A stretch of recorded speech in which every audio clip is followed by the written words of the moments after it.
He wasn't supposed to die. Corporal Reed Carter wasn't a warrior. Not really.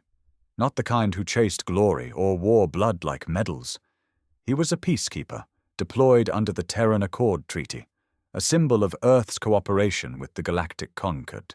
He brokered ceasefires, delivered food to shattered colonies, helped rebuild war-torn cities the aliens left behind in their tribal civil wars. But they still shot him in the back like a dog. The news didn't come on the galactic broadcast. It came as a grainy, jittering holovid uploaded by a scavenger drone that caught it by chance. Carter's body was dumped in a crater on Vornak Prime, stripped of his armor, boots stolen, his Terran Peace Corps emblem dragged through the dirt like a trophy. The Council of Species called it a local misunderstanding. Earth called it war. No declarations, no diplomats, no press conferences, just silence. And then ships.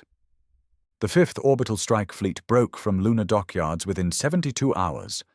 The generals didn't talk. The president didn't blink. Something had changed, and every Terran knew it. This wasn't about trade routes or shared technology or peaceful expansion anymore. This was about blood. Human blood.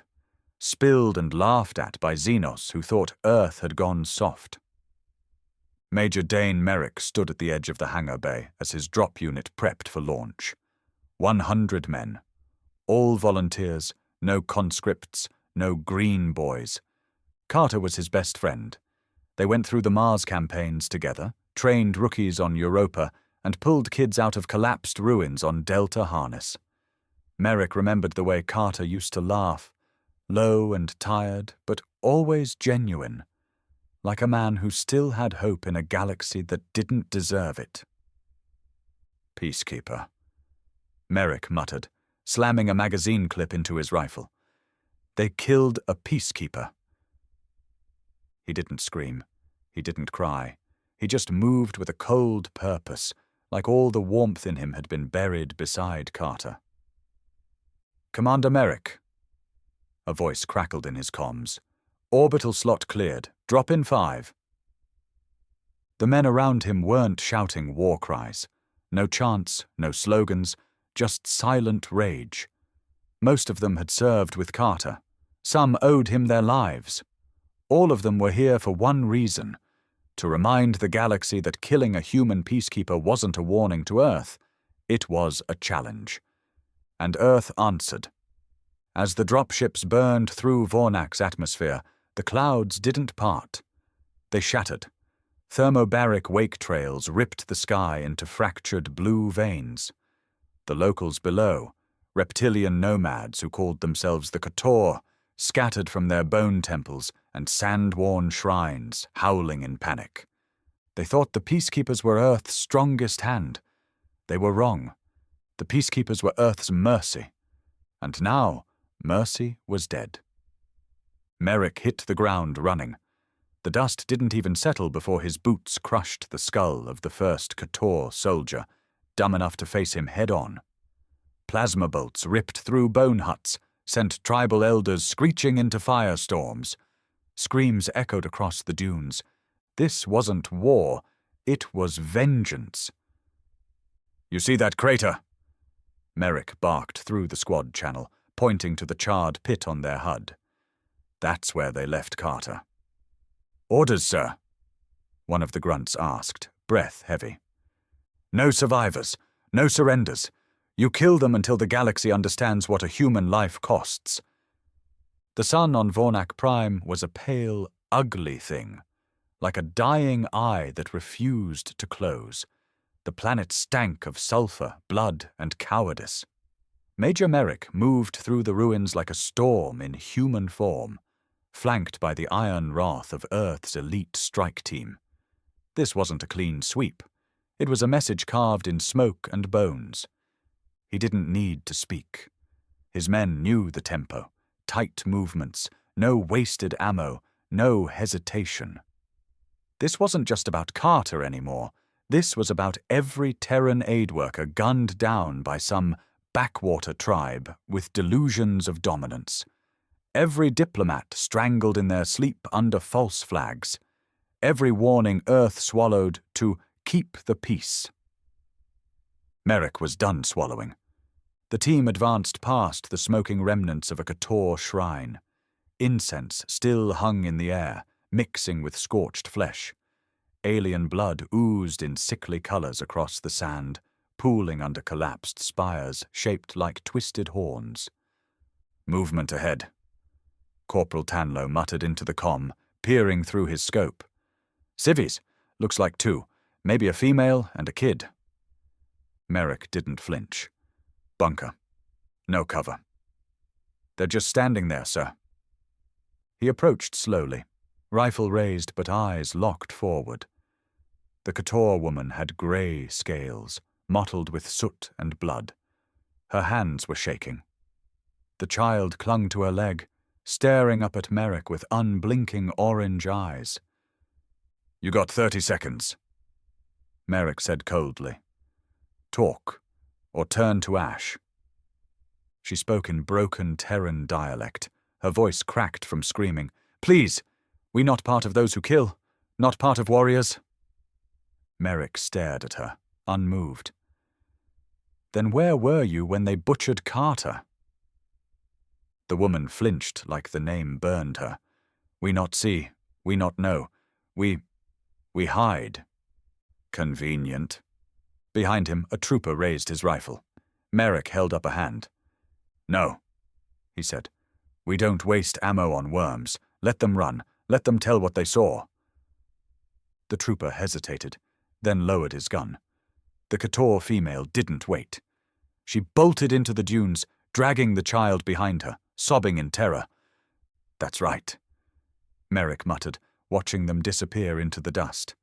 Run, and spread the gospel. Behind them, the tactical map blinked red.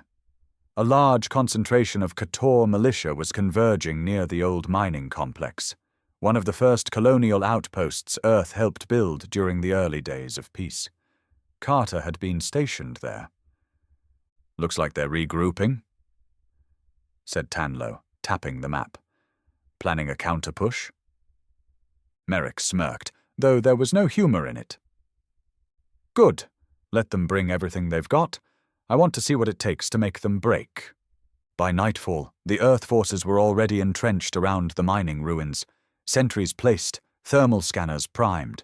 The Kotor militia made the mistake of attacking in waves, thinking they could overpower the humans with sheer numbers.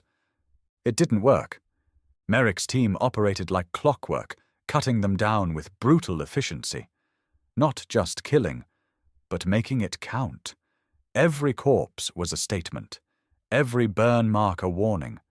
They turned the ruins into a graveyard, and Merrick stood at the center like an executioner.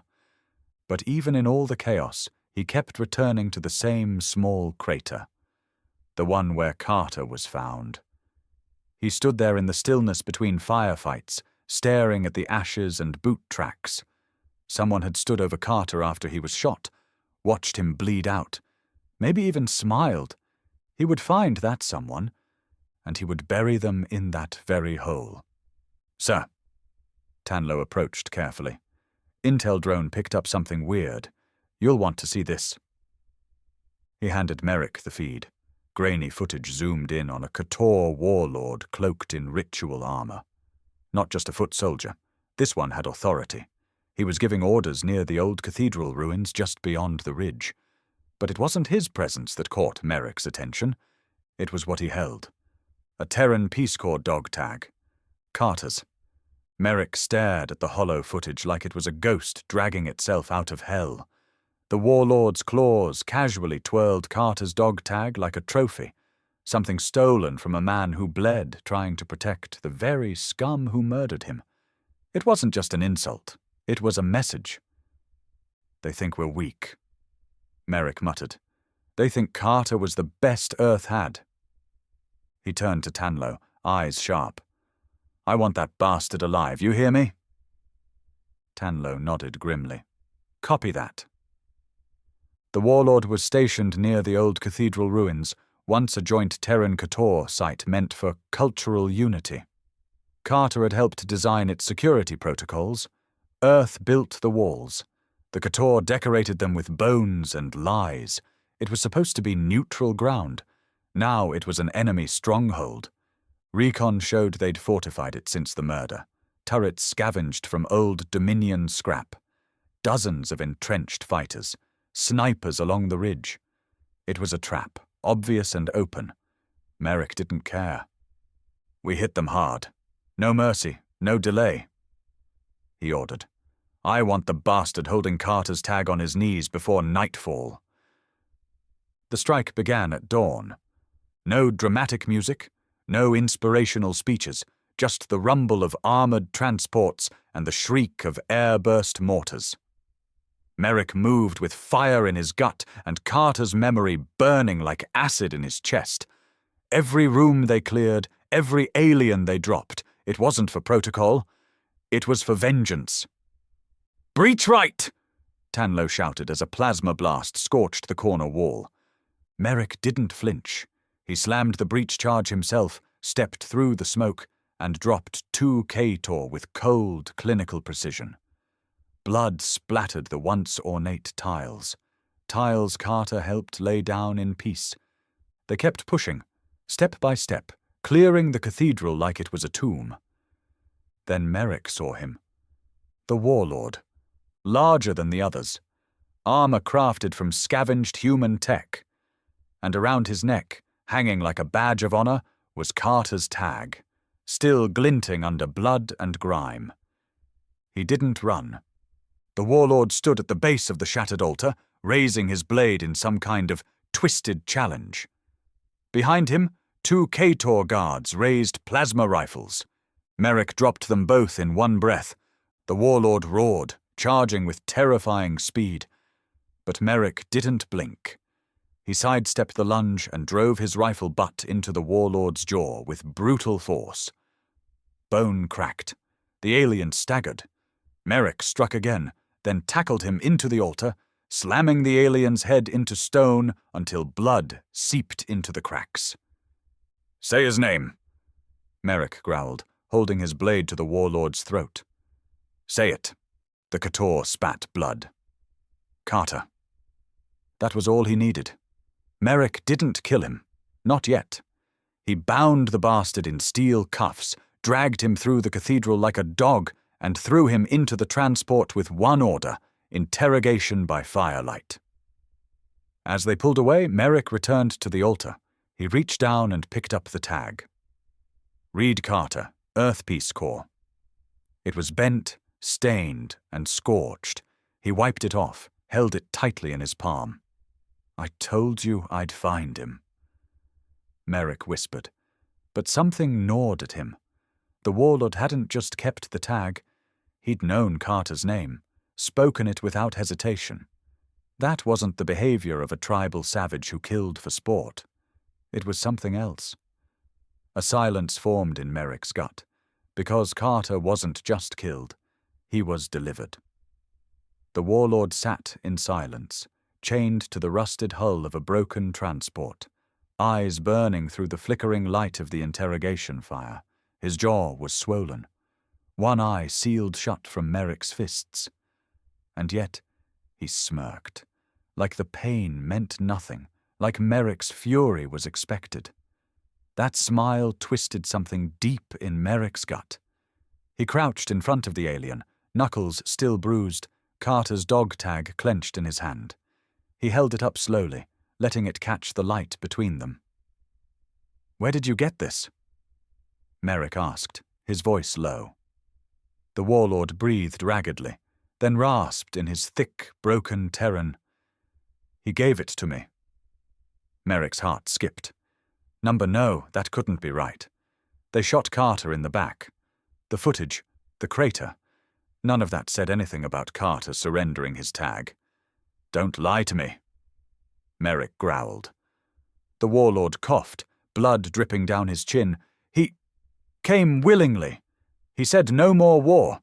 Said he would talk. Said you would listen." Merrick's fist slammed into the warlord's jaw again. "You're lying." But the words tasted wrong, even as he said them. The warlord slumped, wheezing but still alive. "Why kill him then?" Merrick demanded. Why drag him into the dirt like a trophy? The warlord looked up slowly, and for the first time, Merrick saw something real in his face. Shame. We not kill him, the alien muttered. Your people did. Silence. Time stopped around the fire. Merrick stared at him, breathing like a furnace. What the hell did you just say? We captured him, yes, but he spoke truth. Peace. Said Earth no longer wants blood. Said you want end to war. He asked to be brought to our council. And? We sent message to your outpost. They came. We gave him back. Merrick's blood turned cold. They who? The warlord blinked slowly. Your fleet. Black armor. No peacekeepers. Only soldiers. One of them shot him when he spoke. Shot him in front of all. Merrick rose slowly. A chill swept through his body that no fire could touch. Black armor. That wasn't standard Peace Corps issue. That was ISAC, internal security and containment. Earth's shadow dogs. Operatives sent in when diplomacy failed. Or worse, when peace was never the goal in the first place. He turned to Tanlo, who stood nearby, pale and wide-eyed. Pull internal logs from command.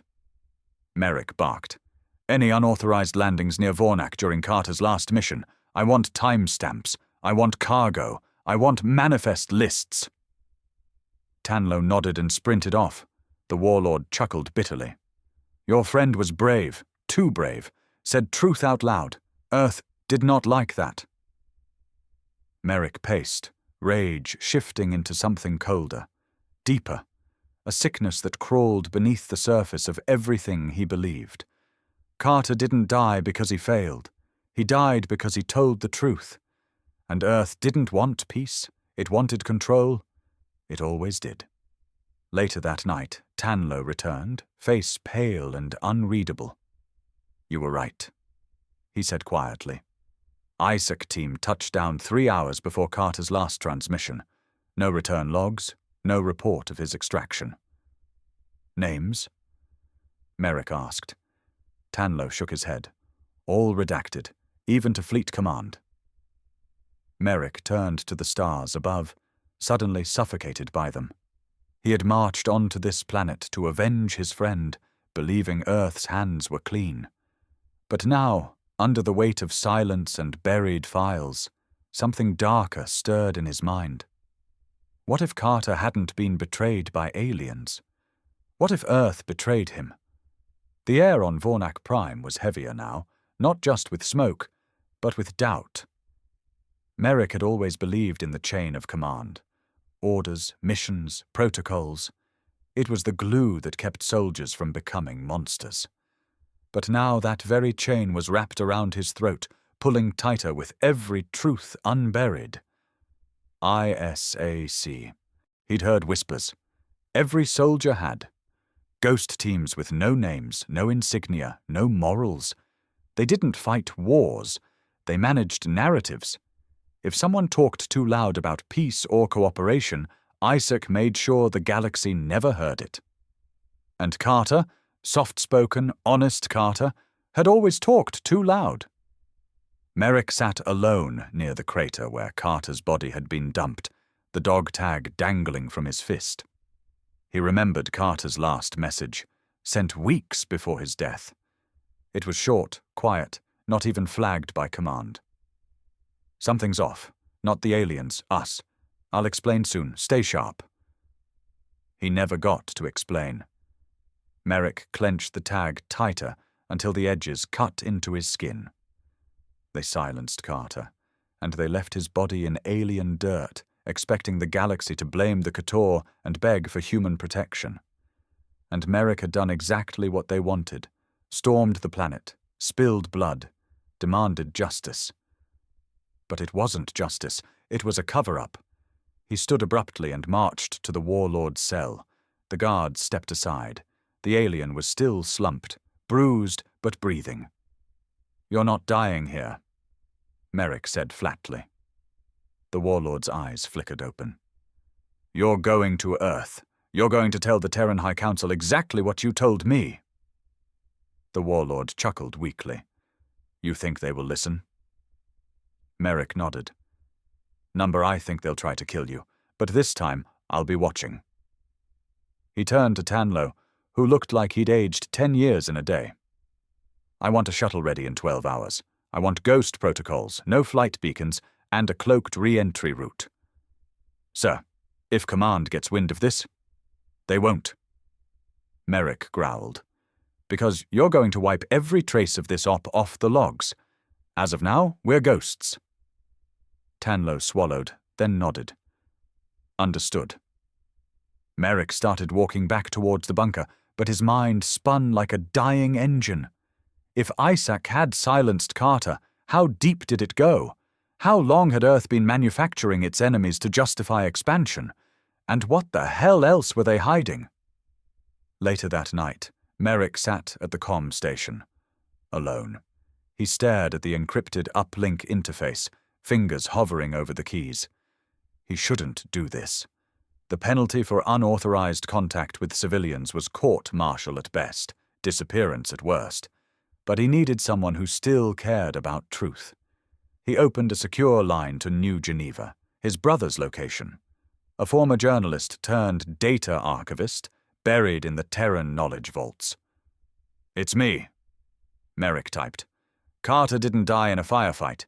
He was executed. By our own. Look up Project Lazarus. Find anything you can. I'll owe you.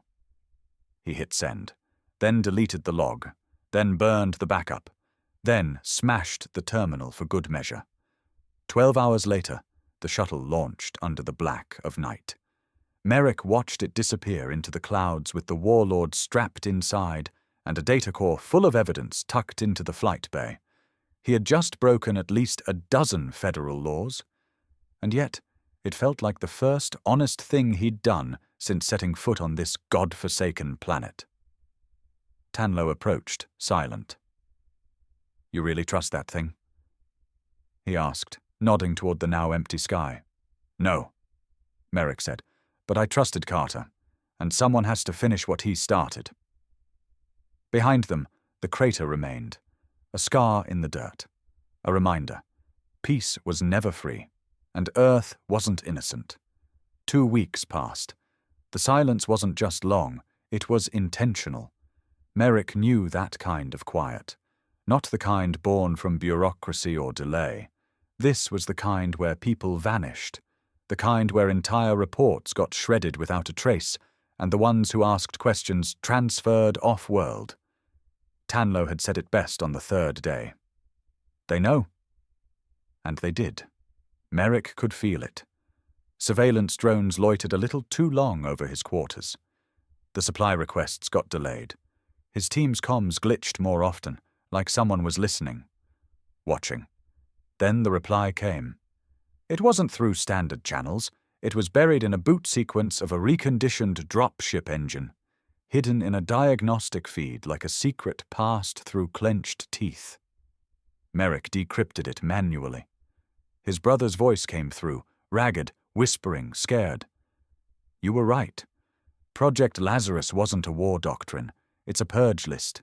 Names, peacekeepers, scientists, civilians, people who spoke against Earth's off-world aggression.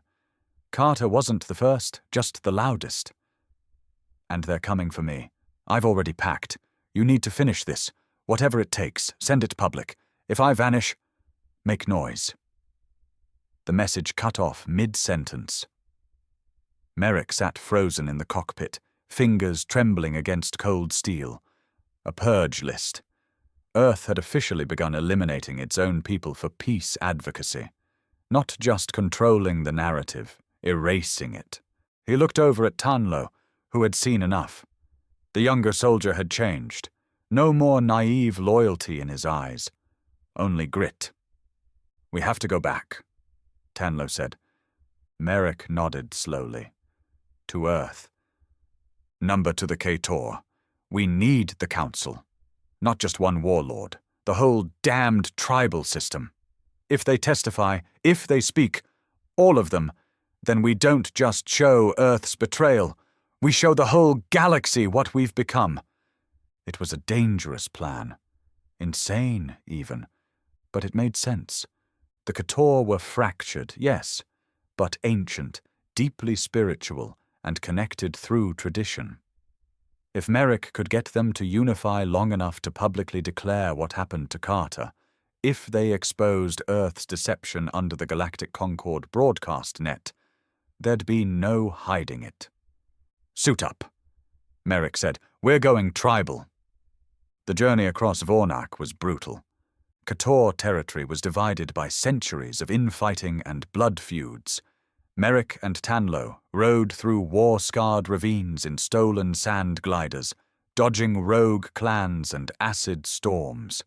The further they went, the more alien the planet felt. These weren't just soldiers. They were living pieces of history, dressed in armor made from bones and rusted Terran tech. By the time they reached the Central Council grounds, Merrick was gaunt, burned, and half-blind from wind exposure. But he stood straight. Because they were there, the 5 clans, each one ancient, brutal, and still blood-stained from recent wars. Their council circle was built from starship wreckage and stone. No tech, no cameras, just honor. Merrick stepped forward and dropped Carter's dog tag into the circle. Silence. Then he spoke. "He came here to help you, and he died because he told the truth." A murmur passed through the gathering. Merrick didn't stop. He pulled out the encrypted logs. Carter's last messages, the intercepted ISAC manifest, the footage of the black armored Terran soldiers executing Carter point blank, the warlord's testimony recorded with full biometric scans for authenticity. He played it all. The truth was no longer a whisper. It screamed now, echoing through the wreckage. The Kotor listened, not because they trusted humans, but because this human had walked through fire and carried his fallen brother's ghost on his back. The eldest Kotor finally stood. His voice was deep and guttural. "If we speak, we become enemy of Earth." Merrick stared him down. "So do I." Silence. Then another stood. Then another. All 5. "We will speak," the eldest said. "But once it is done, no more humans may set foot on Vornak. The sky will belong to Earth no longer." Merrick nodded. That's fair. Because after what he had seen, what they had done, Earth didn't deserve the stars. The sky above Vornak cracked open with light, not from warships, but from transmissions. Every relay drone the Kotor Council owned, every atmospheric node, every scavenged uplink from decades of war, all of it was lit up and broadcasting, not encrypted, not private. This wasn't a quiet leak. This was a roar sent straight into the heart of the Galactic Concord's communication grid. Merrick stood at the center of the ritual dais, flanked by the 5 Kotor clan lords, each delivering their testimony in turn. Their words were translated in real time by ancient Terran language modules, glitchy and garbled, but clear enough. "The human called Carter came to us with open hands. He offered peace, and Earth silenced him. We were framed for his death, used to justify more killing. The humans lied. They came not for justice, but domination. We offer our memory, our footage, our shame, so truth may outlive us." The warlord Merrick, captured, now freed but still bruised, stood last. He held Carter's dog tag high above his head, not in triumph, but in mourning. "I did not kill this man. I honored him. Earth burned my people because of a lie. Now let all who see this know, we will never kneel again." And then the warlord dropped the tag into the fire. Merrick felt something break inside him. Carter had started this, a soft-spoken peacekeeper who just wanted truth. Now even aliens were defending his name while Earth sat quiet, coiled, watching from the dark. And Merrick knew what came next. Back at the outpost, alarms were already wailing. Tanlo burst into the comms room, breathless. Sir, Earth ships, 6 of them. No flags, no call signs. Merrick didn't blink. Isaac. Who else? Tanlo spat. The kill switch had been triggered. Earth couldn't afford for this to go public, and now it was too late. The evidence had already spread.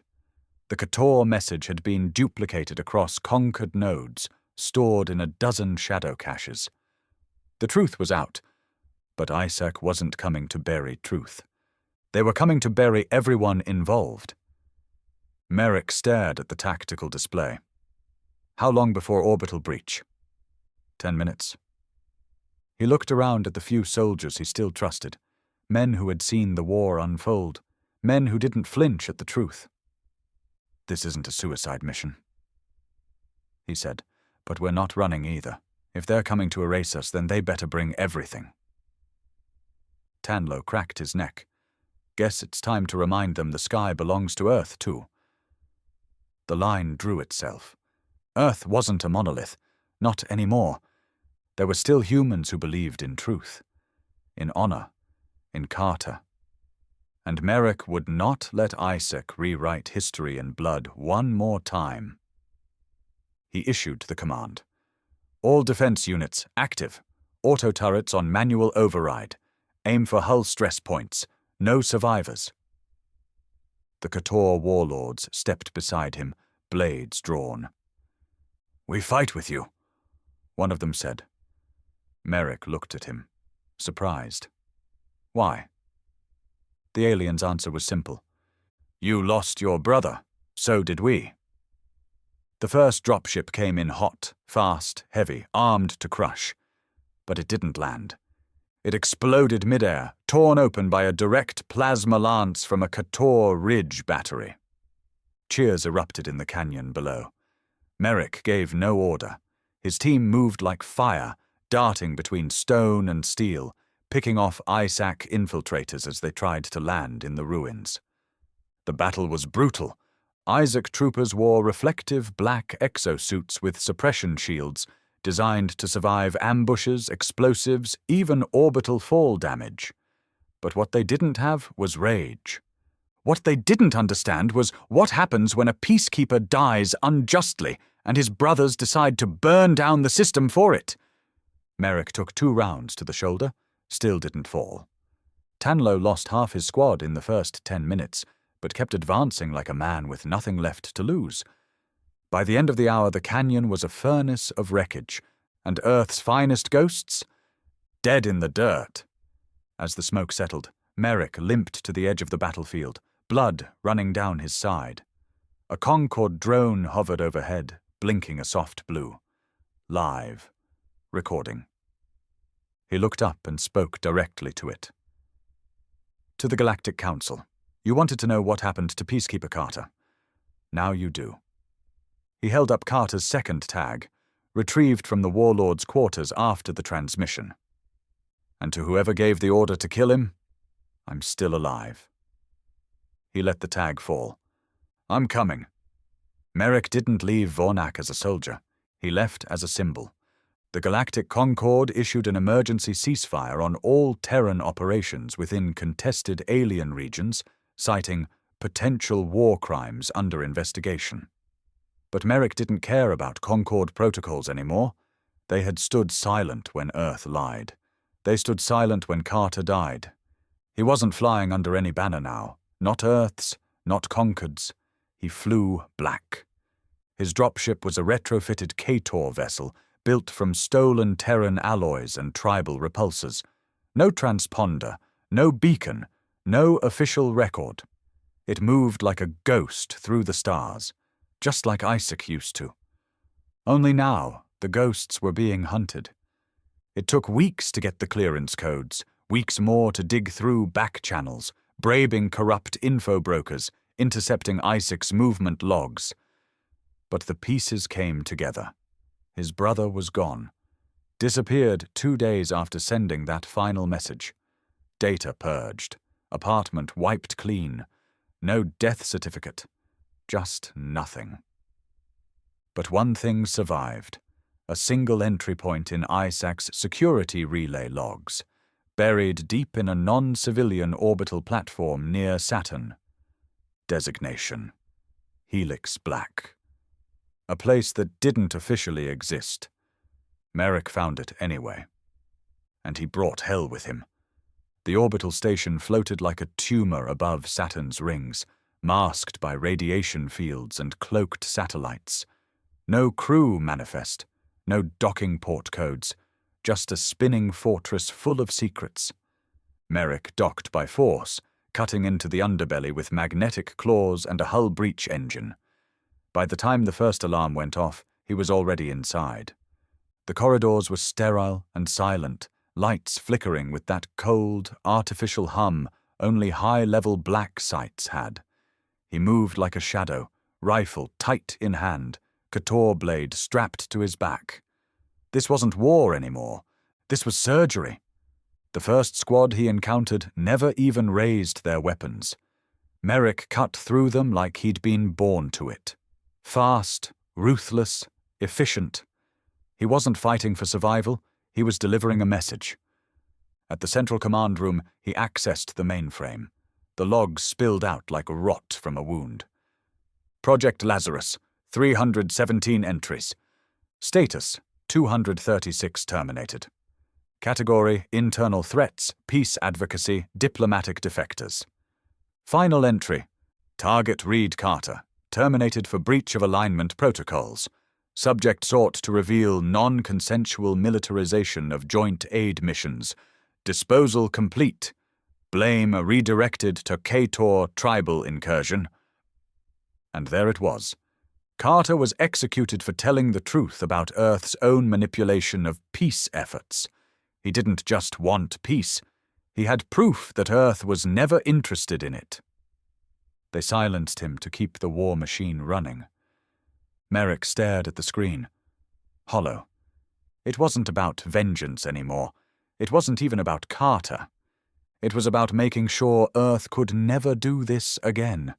He copied the full database into a secure Couture drive, then set the internal core to overload. "You killed the best man I ever knew," he whispered, "and you did it because you were afraid of his honesty." The alarm klaxon screamed as he moved through the collapsing corridors, flames licking at the walls. He didn't rush. He didn't panic. He walked with purpose, every step hammering out a final verdict. Helix Black exploded behind him like a silent supernova, torn apart from the inside. There were no survivors. Merrick vanished after that. Some say he fled into the outer systems. Others say he joined the Couture and became a war priest. A few whisper that he still sends encrypted packages, dumps of classified files to conquered senators, rogue journalists, rebel colonies. But one thing is certain. The myth of Earth's invincibility died with Helix Black. And wherever power still tried to silence the truth, a new warning spread through the stars. They killed a peacekeeper. Now the sky belongs to Earth, but not the Earth you control. The Earth we remember.